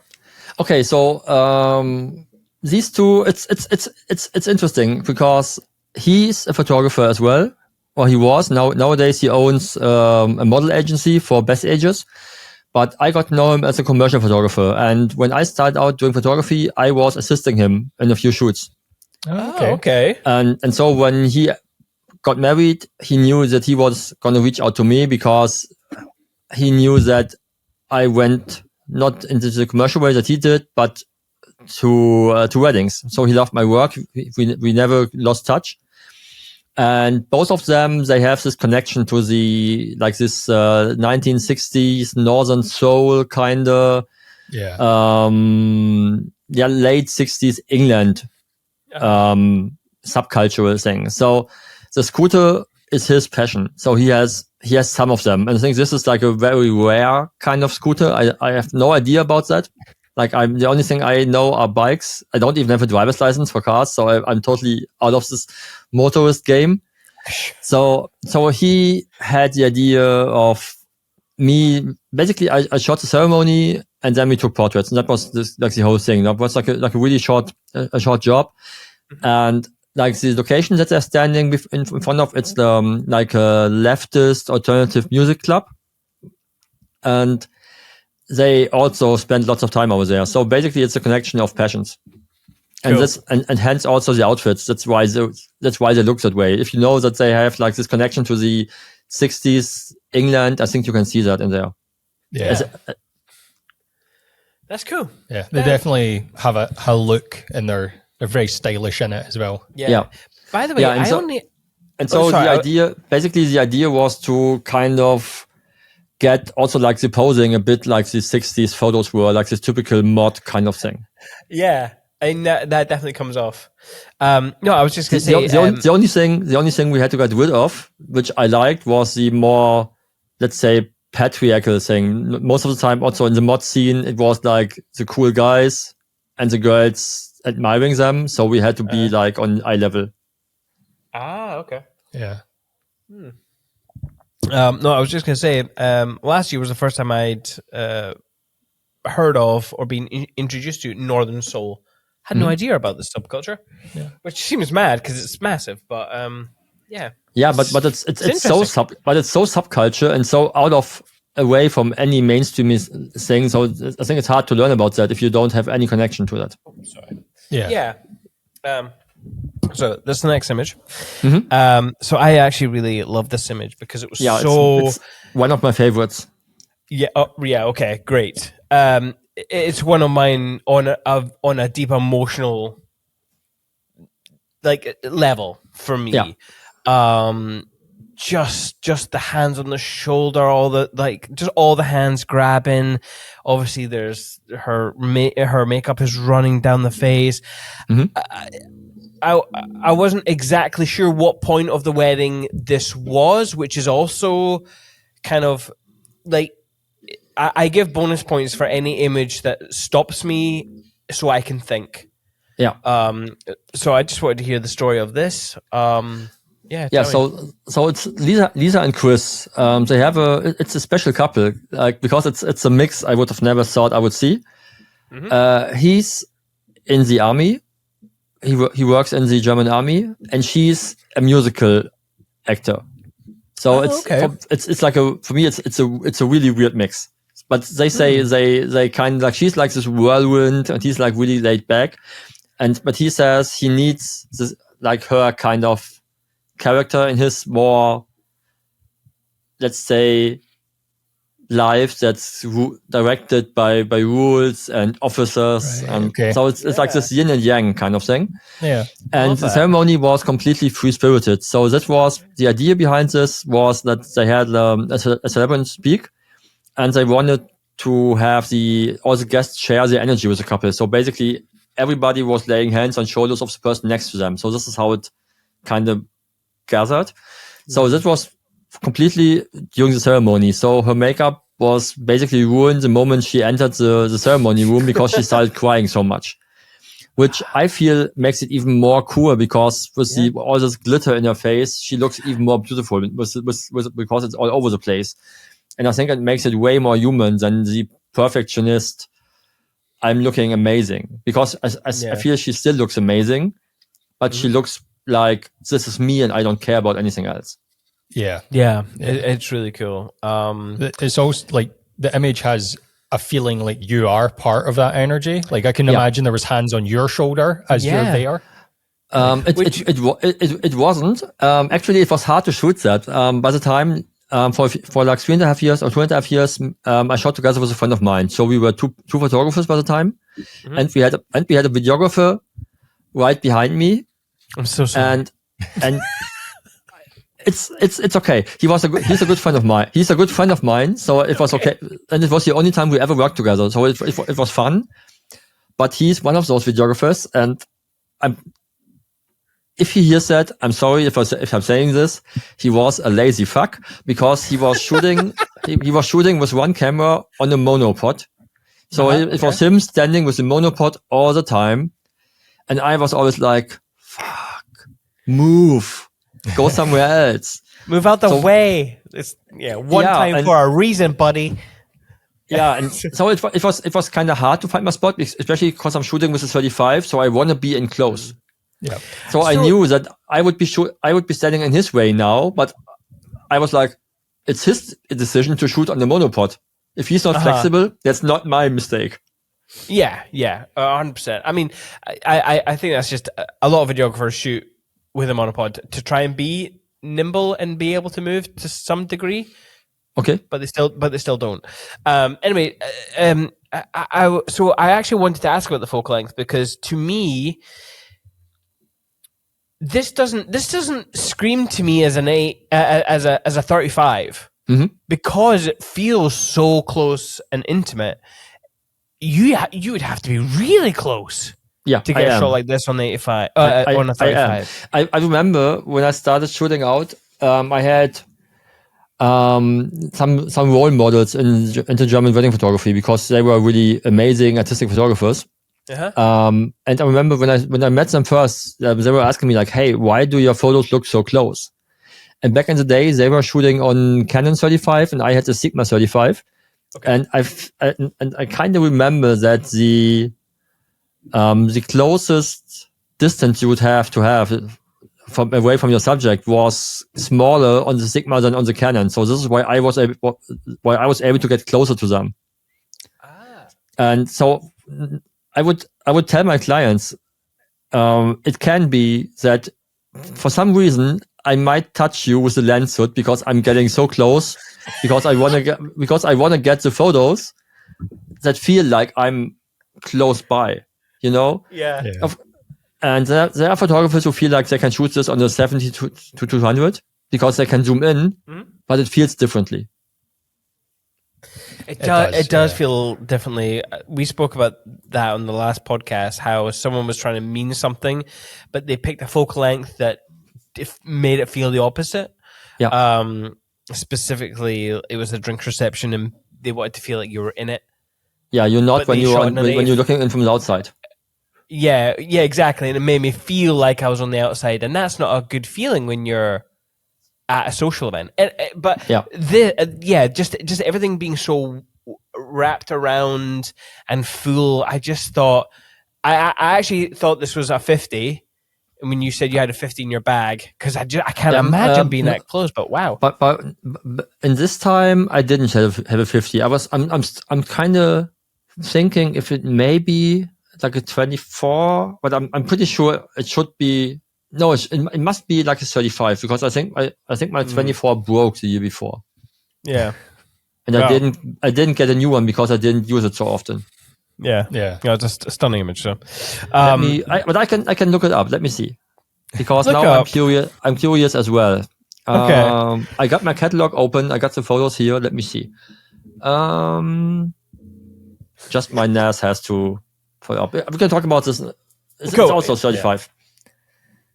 So this image I really liked, mainly because I've never seen so many like happy smiling faces in the one image. There's everybody. There's not one person not laughing. No, exactly. And I mean these two are howling, which I don't know. It just brought so much joy to me. Yeah, and it's a bride, and the person on the right is her mom. Well, okay, I did figure that. What are they watching? Tell me the story. I just want to know on a pure story level. Yeah, some weird, wannabe funny, like PowerPoint presentation or something like that. Like I don't know if it's a thing in Scotland. In Germany, it definitely is. This was like a German-Dutch marriage. Okay. They celebrated in Tuscany, and it was like a 3-day event. Cool. It was actually funny. It was the first time I had the chance to work with my friends Alberto and Thiago from AY Films. Oh yeah! Oh my God! I'm a huge fan of their work. Yeah, they are amazing. You may have seen photos I took of them, also like in the folder I sent you. So basically, the couple was looking for videographers, and so I suggested them, and they booked them. So it was really fun. And at this point, I think people were partying. Maybe they smoked some weed because, Dutch people. Yeah. Okay. And, they were looking at this PowerPoint presentation. And I think like most photographers at this point focus too much on what are people looking at, and they take photos of what people are looking at instead of what people are reacting to. And I loved how the projector gave me the light to really make it work in the way, because normally, I mean, you would shoot like the screen trying to expose for the screen, then you would see nothing but the screen, and it still looks, it doesn't make any sense because it doesn't tell a story. Mm-hmm.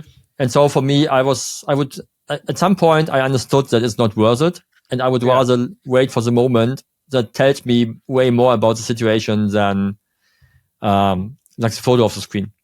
Mm-hmm. Yeah. That's cool. I like it a lot. Next image, Gregory. Now. Just wait a sec. I just got the photo that we were talking about before, and it's on it's still loading. It's okay. It's an 85.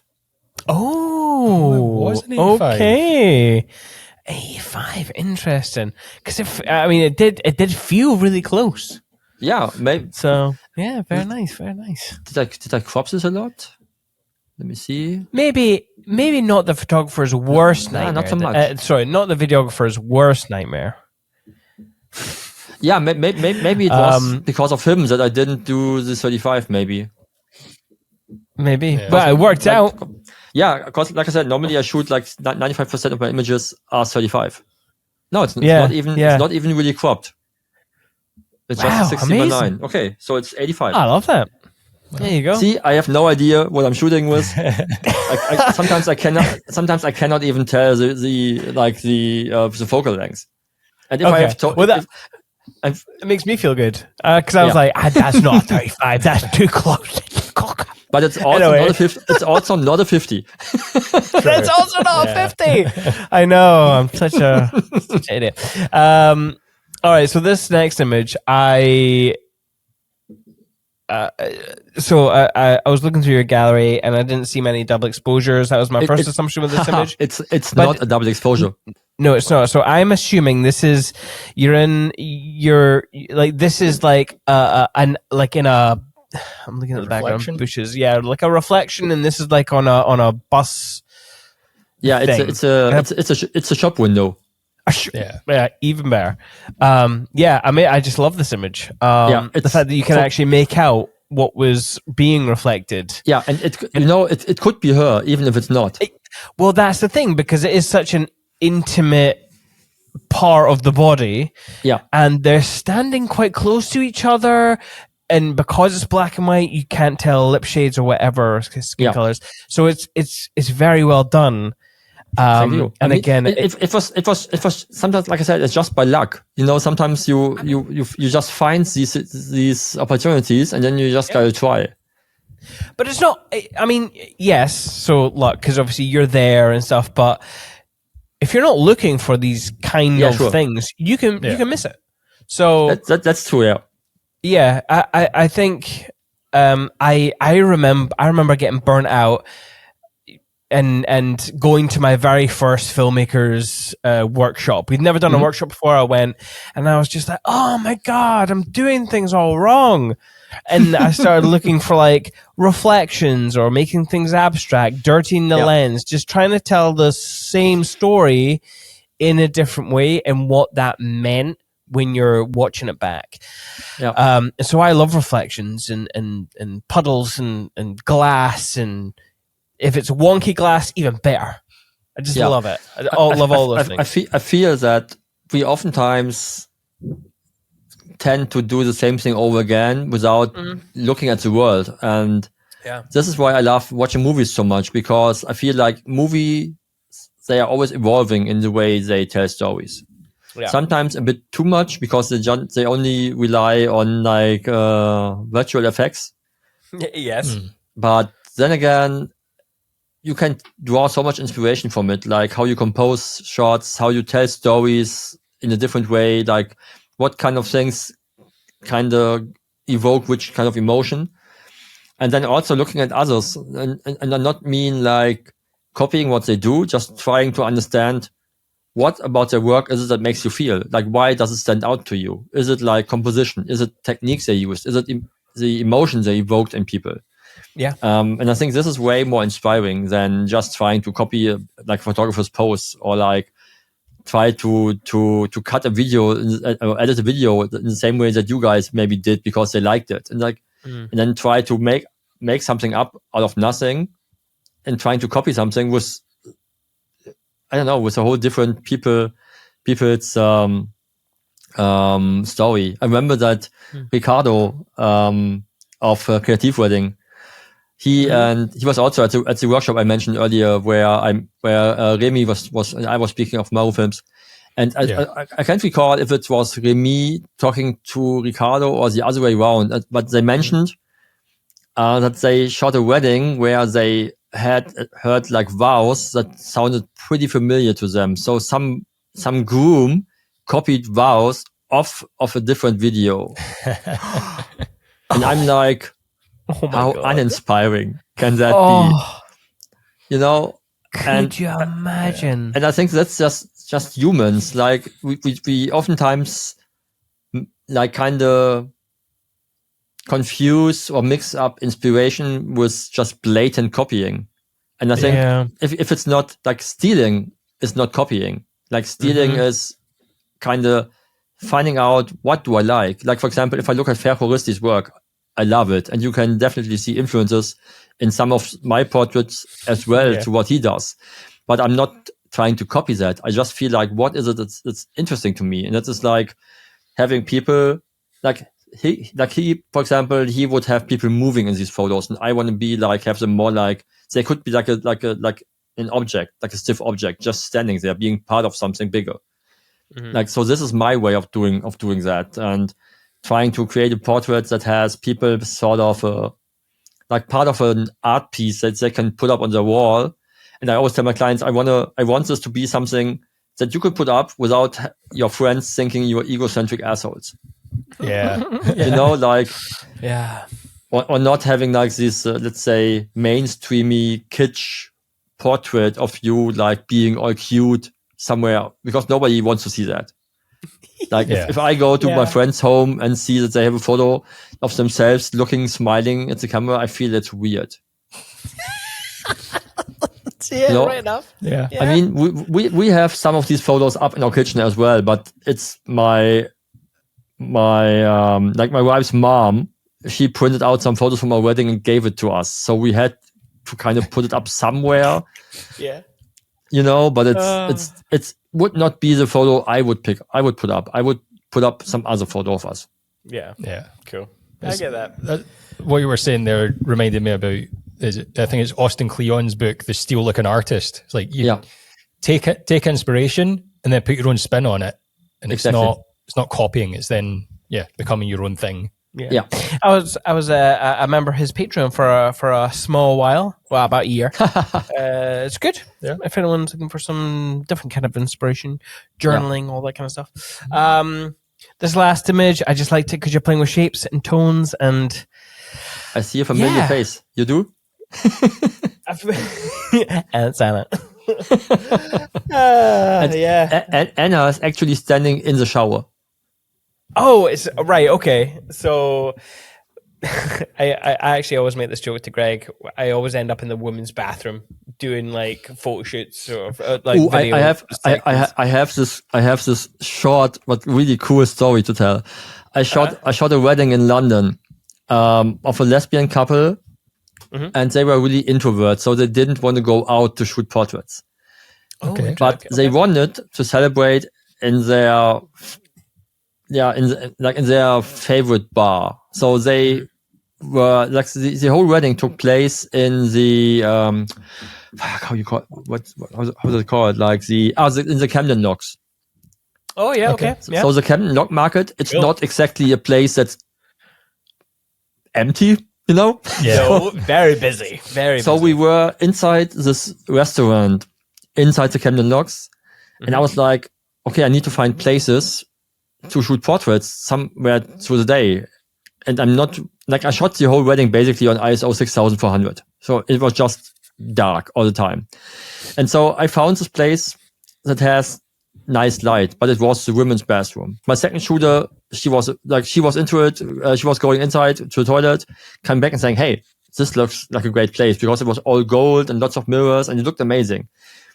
And so I told my clients the idea, and they were like, sure, we made out in this bathroom a couple of times, so it's even a story for us. So, but this is not the funny part. The funny part is they entering the bathroom with me, saying, "Hey, if someone's inside, we're coming in here, and we have a guy with us, and don't worry. But he also has a camera." And I'm like, great. I mean, it was not open to the public. It was just like everybody from the wedding. But still, like, how do you feel if you are like on the loo, and there's someone with a camera inside? Yeah. No matter the gender. The situation overall is weird. You know. I've just realized with the UK government, Scottish government, with the whole feminist bathroom malarkey with the trans community. Going into female bathrooms is going to be a little bit more difficult, I'm assuming, for me. Oh, no. Never thought it would affect me. I'm a cis white man. Nothing affects me. Anyway. Yeah, because it does, but you just don't care. Because you're so privileged that you don't have to care. That's exactly right. That is exactly right. Yeah. Anyway, on that note, Bjorn, thank you very much for being on the podcast. It's been an absolute pleasure. Thanks for having me. I love your work. Have enjoyed it for quite some time. having an excuse to go deep dive into your website has also been quite nice. Actually, this means a lot because I built this whole thing myself. So I spent a lot. So there's no designer in it. It was just me, and so it's cool to hear that it kind of evokes something that's different than what everybody else is doing. Yeah. Plus the fact is, you got 2 languages in there. My God, I mean, I can only speak one language. I'm an idiot. You can barely speak one language. I can barely speak one language. So well done for managing to. And oh my God, yeah. Anyway, where can people find you online? So it's sometimes on Instagram, but I'm not. I need to get better at it again. So it would be Hafenliebe _ wedding photo. Mm-hmm. Or it's Hafenliebe, it's HAFENLIEBE / weddingphotography.com is my website. So these are the main things. If you're a photographer and you want to learn something, and you can book me for like one-on-one calls, things like that. Also, I'm selling presets, blah, blah, blah. This is on a website called fortheheartstillbeating.com. Yes, absolutely. And I would recommend checking it out. We didn't even speak about your mentoring or anything like that, which is a shame. Yeah. But no. For me, it's not a thing because it's something, way too many people speak about way too much education without having anything to say about it. So I'd rather have people find me by accident and see if they can take anything from what we just spoke about now briefly, and they want to deep dive. Yeah. This is my kind of thing. Like, go learn more. Like curating, branding. These kind of are my favorite passions. I feel like telling people how much they suck, and how they can get better, or make them see things where they are great at, but they don't know themselves yet. Yes. Yeah. Nice. So listeners, definitely go and check it out. On desktop, though. I hear the mobile version is terrible. It's just not the best experience yet. Yes, absolutely. And people can find us at perspectivebycinemate.com, at Perspective by Cinemate on Instagram. Thank you to us, Jack, and Pick Time for sponsoring another episode of this wonderful podcast. If you have enjoyed this conversation, please hit subscribe or follow us on YouTube at youtube.com/at Perspective by Cinemate, and wherever you get your podcasts, and we'll hopefully see you in the next one. However, in the meantime, enjoy your life.